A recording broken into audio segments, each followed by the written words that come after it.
L'innovation, c'est aussi une capacité à rendre modernes des objets qui sont plus anciens. Avec nous, Ardalan Companizareh, vous êtes CEO et fondateur de Vinity. Nous sommes toujours au salon Viva Technologie. Vous, votre approche, c'est moderniser le vinyle. Comment est-ce que vous faites? Tout à fait. Alors en fait, si vous voulez, le vinyle, c'est un outil qui a disparu depuis un petit moment, mais qui commence à revenir depuis 4-5 ans sur les marchés, essentiellement aux États-Unis, où on a dépassé les 9 millions de ventes l'année dernière. Et en Angleterre, on a dépassé les 1 million, et également en Allemagne.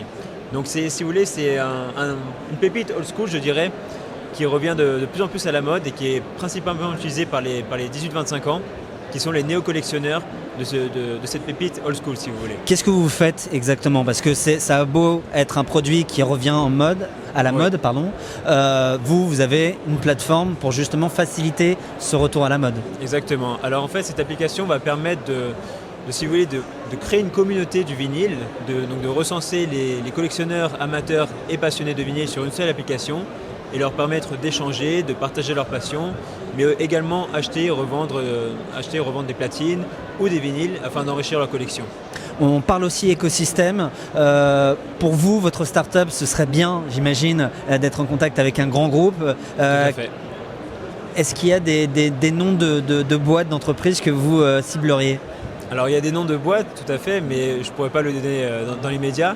Mais on vise principalement de grands labels de groupes, que ce soit aussi bien américains qu'anglais, parce que c'est principalement si vous voulez, les deux populations qui sont friands de vinyle et qui seraient susceptibles d'être intéressés par le concept. Et quelle synergie on pourrait imaginer?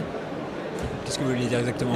Des synergies entre le grand groupe et vous. Comment est-ce que ça pourrait être gagnant-gagnant? Ça pourrait être le partage de données, le partage de savoir-faire, le partage de connaissances. Ça, c'est des synergies qui peuvent se développer entre les deux groupes, je pense.